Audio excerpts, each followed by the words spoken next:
بسم اللہ الرحمن الرحیم۔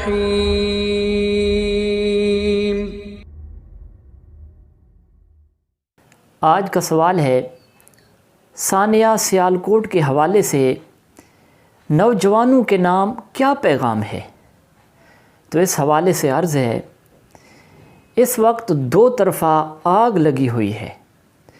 کچھ ملعونوں نے توہین مذہب کی عادت بنا لی ہے، جبکہ کچھ لوگوں نے توہین مذہب کی سزا کو اپنے ہاتھوں میں لے کر اس کا ناجائز استعمال شروع کر دیا ہے، جس سے دین اسلام بدنام ہو رہا ہے۔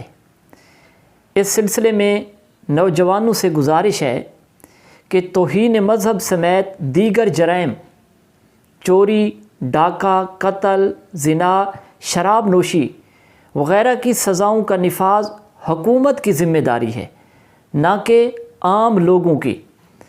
خدا نخواستہ کوئی شخص گستاخی رسالت کا ارتکاب کرے تو لوگوں کی ذمہ داری ہرگز یہ نہیں ہے کہ اسے قتل کر دیں، بلکہ ان کی ذمہ داری یہ ہے کہ وہ فی الفور اسے پکڑ کر قانون کے حوالے کر دیں، نیز اسے سزا دلوانے کے لیے ہر سطح پر بھرپور جد و جہد کریں۔